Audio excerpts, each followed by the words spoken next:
5 mistakes हैं जिसकी वजह से तुम्हारी फ्रीलांसिंग जर्नी स्टार्ट होने से पहले ही खत्म हो सकती है। हर बिगिनर यही गलतियां करता है जिसकी वजह से क्लाइंट नहीं मिलते हैं और काम के सही पैसे भी नहीं मिलते हैं। अगर तुम इन मिस्टेक्स को अवॉइड कर लोगे तो लिटरली 80% बिगिनर से आगे निकल जाओगे। स्टार्टिंग में मैंने भी यही गलतियां करी थी, तुम ये गलतियां ना करो इसलिए ये वीडियो पूरी देखना। और थर्ड मिस्टेक को गलती से भी स्किप मत कर देना। मिस्टेक नंबर 1, टूल्स को स्किल समझ लेना। देखो, तुम्हें फोटोशॉप आता है इसका मतलब ये नहीं तुम ग्राफिक डिजाइनर हो, या तुम्हें प्रीमियर प्रो आता है इसका मतलब ये नहीं तुम वीडियो एडिटर हो। ये सब टूल्स हैं, स्किल्स नहीं। हाँ, ग्राफिक डिजाइनिंग के लिए फोटोशॉप, कैनवा, फिग्मा आना जरूरी है, लेकिन साथ ही तुम्हें colour theory, layout, composition, psychology और भी बहुत कुछ आना चाहिए। जब ये सब नॉलेज तुम्हारे पास होगी तभी तुम एक प्रोफेशनल ग्राफिक डिजाइनर बनोगे। सेम रूल वीडियो एडिटिंग और राइटिंग में भी अप्लाई होता है। इसलिए मार्केट में तुम्हें बहुत से एडिटर मिल जाएंगे जिनको प्रीमियर प्रो आता है, लेकिन हर कोई एडवांस लेवल की एडिटिंग नहीं कर सकता। इसी वजह से कुछ प्रोफेशनल एडिटर लाखों में चार्ज करते हैं और कुछ सिर्फ 500 और 1000 में काम करते हैं। अगर तुम चाहते हो कि तुम्हारा भी रेट बढ़ जाए,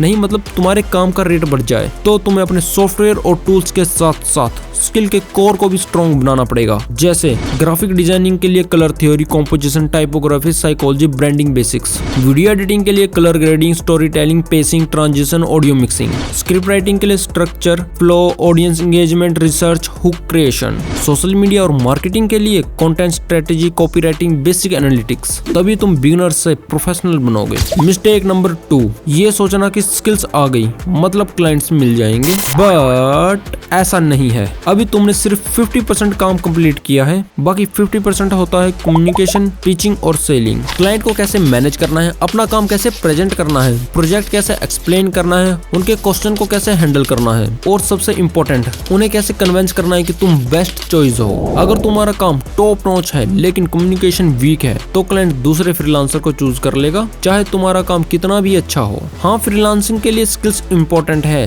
लेकिन कम्युनिकेशन और सेलिंग के बिना काम नहीं चलेगा। अब देखो, हर क्लाइंट के साथ कम्युनिकेशन क्लियर और सिंपल रखो। मैसेज में अपना काम शॉर्ट में लिखो और सीधा बताओ कि तुम उनके प्रोजेक्ट में क्या वैल्यू दोगे। जो क्वेश्चंस क्लाइंट पूछ सकता है उनके आंसर पहले ही सोच कर रखना, और कॉल और चैट में कॉन्फिडेंटली बोलना, बिल्कुल ही नॉर्मल तरीके से। ये अप्रोच तुम्हें बिगिनर से एक्सपर्ट बना देगी और क्लाइंट खुद तुम्हारे पास आएगा। मिस्टेक नंबर 3, वीक प्रोफाइल और पोर्टफोलियो। देखो, क्लाइंट तुम्हारा या मेरा कोई रिश्तेदार नहीं है, उन्हें नहीं पता कि तुम कितने स्किल्ड हो। तो सबसे पहली चीज जो क्लाइंट देखता है वो है पोर्टफोलियो। इसलिए पोर्टफोलियो ऐसा होना चाहिए कि क्लाइंट देखते ही तुम्हें अपना दे दे काम। अगर तुमने सिंपल सा पोर्टफोलियो बना दिया है और रैंडमली चीजें डाल दी हैं, नीश भी क्लियर नहीं है कि तुम वीडियो एडिटर हो या ग्राफिक डिजाइनर, तो क्लाइंट को फर्स्ट इंप्रेशन ही बेकार मिलता है। ऊपर से गूगल ड्राइव पे फाइल्स अलग अलग पड़ी हैं और क्लाइंट से एक एक करके ओपन कर रहा होता है। ये काफी अनप्रोफेशनल लगता है। इस तरह तो तुम्हें बड़े क्लाइंट्स नहीं मिलने वाले। अब तुम्हें करना क्या है, सबसे पहले एक वेबसाइट पोर्टफोलियो बनाओ। अब तुम खुद देखो, एक साइड गूगल ड्राइव में क्लाइंट को एक एक करके फाइल ओपन करना पड़ेगा, और दूसरी साइड एक क्लीन वेबसाइट जहाँ सब कुछ सामने ही और ऑर्गेनाइज है।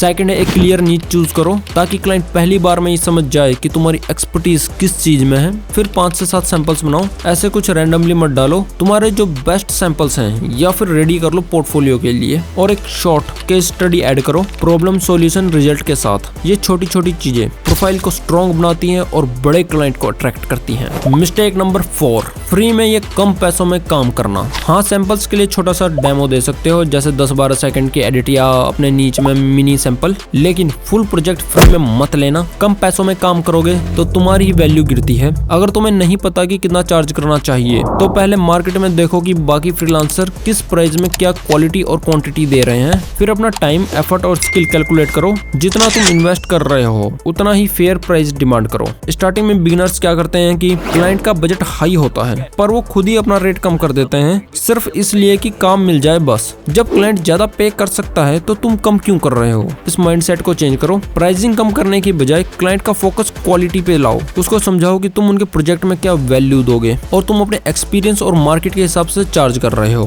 मिस्टेक नंबर 5 कमेंट्स में पिन कर दिया है और ये सबसे इंपॉर्टेंट पॉइंट है। अगर तुम्हें लॉन्ग टर्म और हाई पेइंग क्लाइंट्स चाहिए तो इसे इग्नोर मत करना, एक बार देख लेना। और अगर तुम्हें नहीं पता कि क्लाइंट्स कहाँ से मिलेंगे तो ये वीडियो देख लेना, इसमें मैंने वही तरीके बताए हैं जिससे मुझे क्लाइंट मिलते हैं।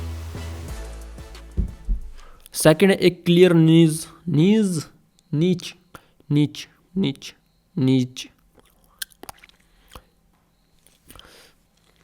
Portfolio? What of the fuck portfolio, पैंचोद।